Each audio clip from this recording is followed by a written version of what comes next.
Hello बच्चों, आज का हमारा टॉपिक है linear differential equation with constant coefficient में पर्टिकुलर इंटीग्रल हमने सॉल्व करने सीखे हैं अभी तक के सभी वीडियो में। आज हम पर्टिकुलर इंटीग्रल सॉल्व करना सीखेंगे जब q की वैल्यू होगी एक्स स्क्वायर साइन ए एक्स और x square cos A x. So to find particular integral if q is equal to x square sine A x और कॉस ए एक्स, एक्स स्क्वायर के साथ में या तो साइन ए x multiply हो या cos A x multiply हो। इससे प्रीवियस वाले वीडियो में हमने एक्स इंटू साइन ए एक्स और x into cos A x के लिए सॉल्व किया था। देन रिप्लेस इट बाय, तो हम इसको किस में रिप्लेस कर देंगे, x square E raise to the power iota A x में। प्रीवियस वीडियो में भी मैंने आपको बताया था जिसमें e raise to the power iota A x हो गया कॉस ए एक्स प्लस आयोटा साइन ए एक्स। तो यदि हमें साइन के लिए सॉल्व करना है तो हम इमेजिनरी पार्ट ऑफ लिखेंगे दिस टर्म, और कॉस के लिए सॉल्व करेंगे तो real part of this term लिखेंगे। And find the particular integral is equal to 1/fd into Q, ये फॉर्मूला है हमारा। Now value of Q is X square sine A x और एक्स स्क्वायर कॉस ए x. तो हम लिखेंगे x square E raise to the power iota A X. यदि दोनों में से कोई भी हमारे पास है साइन या कॉस जो एक्स स्क्वायर के साथ मल्टीप्लाई हो रहा है, तो हम लिखेंगे x square into e raise to the power iota A x. Finally particular integral is obtained by writing the real और इमेजिनरी पार्ट। तो इसको सॉल्व करने के लिए हमें क्या लिखना है, रियल पार्ट। यदि कॉस के लिए हमारे पास कॉस है तो real part of x square E raise to the power iota A x लिखेंगे, और साइन के लिए सॉल्व करेंगे तो हम imaginary part of 1/fd into x square into e raise to the power iota A x लिखेंगे। अब example से आपको और क्लियर हो जाएगा ना। First example is solve d to the power 4 plus 2d square plus 1 into Y is equal to x square cos X. अब हमारे पास क्या है, क्यू की value X square cos x. तो firstly we will solve complementary function, so we will consider q is equal to 0 and write the auxiliary equation. So auxiliary equation of the given equation is m to the power 4 plus 2m square plus 1 is equal to 0। ये इसकी auxiliary equation बन गई। Now m to the power 4 के लिए है ये equation, इसको हमने solve किया। So this will be m square plus 1 whole square is equal to 0। So roots of m is equal to plus minus iota। Okay तो 4 डिग्री की equation है, 4 रूट्स बन रहे हैं, कॉम्प्लेक्स रूट बन रहे हैं, रियल पार्ट इसमें कुछ भी नहीं है, दैट मीन्स रियल पार्ट 0 है, यानी e raise to the power 0x। Then bracket में दोनों रूट सेम है, so c1 plus c2x cos x plus c3 plus c4x sine x. ये कॉम्प्लीमेंट्री फंक्शन हो जाएगा ना। पर्टिकुलर इंटीग्रल के लिए हम क्या करेंगे, 1/d square plus 1 whole square x square into cos x. ठीक है, तो हमें इसमें क्या करना है कि 1/d square plus 1 whole square x square into cos x. तो ये हमने डी के वाले फंक्शन को इसमें कन्वर्ट कर दिया फैक्टर फॉर्म में।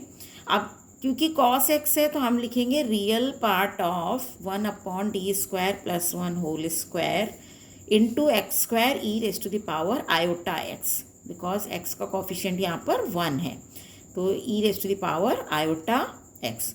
ना रियल पार्ट ऑफ ई, अब इसको हमें सॉल्व करना है तो जैसे हमने एक्सपोनेंशियल फंक्शन किसी भी एक्स फंक्शन के साथ में, एक्स के फंक्शन के साथ में मल्टीप्लाई हो रहा है, उसी तरीके से हम इसको सॉल्व करेंगे। तो हम क्या करेंगे, एक्सपोनेंशियल फंक्शन को पहले लिखेंगे और जो एक्स का कॉफिशिएंट है आयोटा उसको हम डी में ऐड कर देंगे। तो d plus iota whole square plus 1 इसका पूरे का whole square into x square. Now real part of E raise to the power iota x. अब हमने इसमें क्या करा, इसका होल स्क्वायर ओपन करा तो ये बनेगा d square plus 2 iota d plus iota square. Iota square -1 हो जाएगा, -1 प्लस 1 कैंसिल हो जाएगा, तो हमारे पास d square plus 2 iota d whole square बचेगा into x square. Now real part of E raise to the power iota x. अब हम क्योंकि हमें एक्स स्क्वायर के लिए पॉलिनोमियल इक्वेशन है, इसके लिए सॉल्व करना है, तो हम इसका पर्टिकुलर इंटीग्रल कैसे सॉल्व करते हैं, इसको बाइनोमियल में कन्वर्ट करना पड़ेगा। सो बाइनोमियल में कन्वर्ट करने के लिए इसे हमें 1 प्लस डी अपॉन की फॉर्म में कन्वर्ट करना पड़ेगा। तो हम 2 आयोटा डी होल स्क्वायर को बाहर ले लिया। So 1 plus d by 2 iota to the whole power -2, ये बाइनोमियल में कन्वर्ट हो गया इंटू एक्स स्क्वायर। अब बाइनोमियल थ्योरम से इसको एक्सपेंड करेंगे तो इसका एक्सपेंडेशन क्या हो जाएगा, 1 माइनस, फॉर्मूला मैंने आपको पहले भी बताया था, 1 plus x to the whole power n क्या होता है, 1 plus n into x plus n minus 1 upon factorial two x square and so on. उसी फॉर्मूले का हम यहाँ पर यूज़ करेंगे। तो ये इक्वेशन हमारी हो जाएगी 1 माइनस 2d अपॉन 2 आयोटा, 2 से 2 कट गया, d अपॉन आयोटा प्लस फिर -2 minus 1 upon factorial two d square upon 2 iota whole square. उसको सॉल्व करेंगे तो 3/4 d square by iota square and so on. Square तक की टर्म लेनी है हमको बिकॉज हमारे पास एक्स स्क्वायर है, इसलिए नाउ रियल पार्ट ऑफ, अब ये -1/4 कांस्टेंट टर्म है, इसको हमने बाहर लिख लिया, E raise to the power iota X. इसका रियल पार्ट लेना है हमको 1/d स्क्वायर। इस एक्स स्क्वायर को अंदर मल्टीप्लाई करा ब्रैकेट में, तो ये एक्स स्क्वायर यहाँ डी से मल्टीप्लाई होगा तो एक बार डिफ्रेंशिएशन हो जाएगा, एक्स स्क्वायर का डिफ्रेंशिएशन 2x बनेगा। इस आयोटा को जब हम डिनोमिनेटर से न्यूमरेटर में ले जाएंगे तो ये प्लस हो जाएगा, plus iota plus 3/4 iota square का -1 यानी यहाँ माइनस साइन आ गया, और डी स्क्वायर का मतलब इसका 2 टाइम्स डिफ्रेंशिएशन, तो 2x का हम वापस से डिफ्रेंशिएशन करेंगे तो केवल 2 बचेगा और 2 से 4 कैंसिल होके 2 आ जाएगा, तो -3/2। Now real part of -1/4 e raise to the power iota x 1/d square था, डी स्क्वायर का मतलब 1/d स्क्वायर का मतलब 2 टाइम्स इंटीग्रेशन करना है ब्रैकेट वाली टर्म का, तो हमने 1 टाइम इंटीग्रेशन किया तो x³/3 प्लस आयोटा x²/2, 2 से 2 कैंसिल हो जाएगा, -3/2 इंटू एक्स। और फिर हमने एक बार फिर से इंटीग्रेट किया तो ये 1/d भी हट जाएगा, ये x to the power 4/4 into 3 12 plus iota x³/3 -3/4 x²। Okay, अब हमें क्या करना है, इस E raise to the power iota X को cos x plus iota x sine x में कन्वर्ट करना है। इसको हम लिख सकते हैं cos x plus iota sine x। Okay, अब ये पूरी टर्म इस पूरी टर्म के साथ में मल्टीप्लाई होगी, तो इसमें कुछ टर्म रियल पार्ट होगा और कुछ टर्म इमेजिनरी पार्ट होगा। जो आयोटा से मल्टीप्लाई हो रहा है वो इमेजिनरी होगा, जो आयोटा से मल्टीप्लाई नहीं हो रहा है वो रियल पार्ट होगा। तो हमें केवल रियल पार्ट कंसीडर करना है। रियल पार्ट क्या क्या बनेगा, -1/4 cos x x to the power 4/12 ये बनेगा, फिर माइनस और minus plus 3/16 x² cos x ये भी रियल पार्ट बनेगा, और ये iota sine x iota x³/3 से मल्टीप्लाई होगा तो iota square x³/3 sine x, जो आयोटा स्क्वायर -1 हो जाएगा तो माइनस का x³/3 साइन x बनेगा, ये टर्म आ जाएगी। ये cos x वाली टर्म हो गई। इसमें भी हमने एलसीएम लेके 12 को बाहर ले लिया, x to the power 4 -9x² cos x -4x³ sine x। Okay बच्चों, तो ये हमारा पर्टिकुलर इंटीग्रल आ गया। तो देयरफॉर द जनरल सोल्यूशन क्या हो जाएगा, y = complementary function plus particular integral.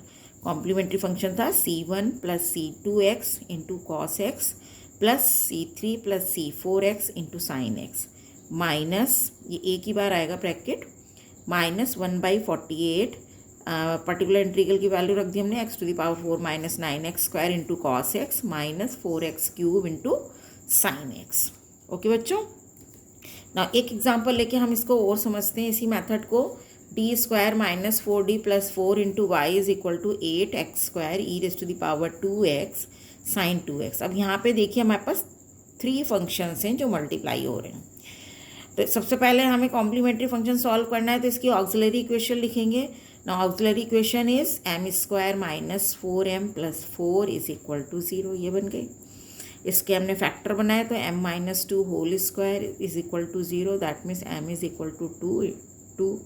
दोनों रूट्स रियल रूट हैं, दोनों इक्वल हैं, so complementary function will be c1 + c2x E raise to the power 2x। अब पर्टिकुलर इंटीग्रल क्या हो जाएगा, 1/m-2 whole square,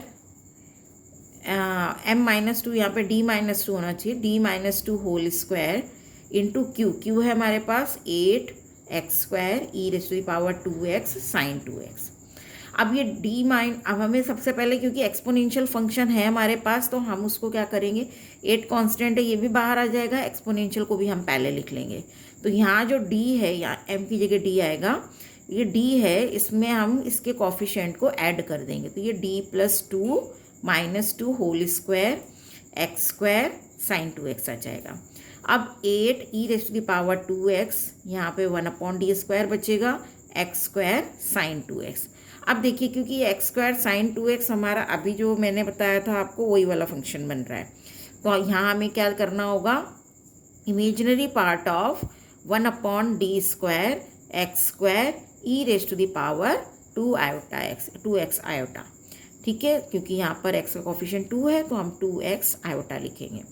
now 8 E raise to the power 2x imaginary part of, अब 1/d² e raise to the power x² e raise to the power 2 iota x, यहाँ पर भी exponential function है, तो फिर हम क्या करेंगे, एक्सपोनेंशियल फंक्शन को पहले लिखेंगे और d में x का कोफिशिएंट 2 आयोटा, उसको हम ऐड कर देंगे, तो d+2 आयोटा होल स्क्वायर हो जाएगा इंटू x²। अब x² के लिए सॉल्व करने के लिए इसे हमें बाइनोमियल में कन्वर्ट करना होगा, तो हम इसमें से पहले तो 2 आयोटा बाहर कॉमन लेंगे, 2 आयोटा का होल स्क्वायर कॉमन हो जाएगा, और 1+d/2 iota to the whole power numerator में ले जाएंगे तो -2 पावर लग जाएगी। देखिए 8 ई raise to the power 2x imaginary part of E raise to the power 2x iota, 1/2 iota whole square बाहर ले लिया हमने, 1+d/2 iota to the whole power -2 x²। अब इसको हमने बाइनोमियल से एक्सपेंड किया, so 1 - d/ iota plus 3/4 iota square d² plus so on, क्योंकि x² है तो हमें d² तक की टर्म लेनी है, इसके आगे की सारी टर्म कैंसिल हो जाएंगी। अब हम क्या करेंगे कि E raise to the power 2x iota को तो cos 2x plus iota sign 2x लिखेंगे, और ये x² को अंदर मल्टीप्लाई करेंगे, तो ये x² आ गया, ये x² d से मल्टीप्लाई होगा, d मतलब डिफ्रेंशिएशन करना है हमें 1 टाइम, यानी x² का डिफ्रेंशिएशन 2x हो गया, ये आयोटा डिनोमिनेटर से न्यूमिनेटर में जाएगा, तो यहाँ साइन चेंज हो जाएगा प्लस आयोटा। ना थर्ड स्टेप में आयोटा स्क्वायर का -1, ये माइनस साइन हो गया, 3/4 2 टाइम्स इसको डिफ्रेंशिएट करेंगे तो 2x का डिफ्रेंशिएशन 2 बचेगा ओनली, तो 2 से 4 कैंसिल होकर 2 आ जाएगा इंटू x²। अब हमें क्या करना है, सॉरी ये वाला x² नहीं आएगा क्योंकि हमने अंदर मल्टीप्लाई कर लिया है, ये x² नहीं आएगा, इसको काट दीजिए। Now 8 E raise to the power 2x imaginary part of this term, अभी दोनों ब्रैकेट को मल्टीप्लाई करना है और उसमें से हमें इमेजिनरी पार्ट को कंसीडर करना है, केवल रियल पार्ट को छोड़ देना है। तो हम क्या करेंगे, पहले इन दोनों ब्रैकेट्स को मल्टीप्लाई करेंगे। सो इसमें इमेजिनरी पार्ट क्या क्या है, जिसमें आयोटा मल्टीप्लाई हो रहा है, यानी माइनस का 1/4 cos 2x 2 आयोटा x, इसमें आयोटा आ रहा है तो ये -1/4 2x cos 2x आ गया, और आयोटा साइन 2x इससे मल्टीप्लाई होगा तो x² साइन 2x, और यहाँ से -3/2 आयोटा साइन 2x, तो ये हमने ब्रैकेट में लिख लिया, साइन 2x बाहर लिया। ये इमेजिनरी पार्ट हमने ले लिया, केवल रियल पार्ट को छोड़ दिया। अब ये 4 से 8 2 टाइम्स कैंसिल हो गया, माइनस बाहर आ गया, E raise to the power 2x cos 2x plus x² -3/2 sine 2x। Therefore the general solution is y is equal to complementary function plus particular integral। ये हमको ऐड करके लिखना जरूरी होता है, तभी इसका कंप्लीट सॉल्यूशन बनेगा। So complementary function is c1 + c2x into E raise to the power 2x minus particular integral -2 E raise to the power 2x bracket में 2x cos 2x plus x² -3/2 into sine 2x।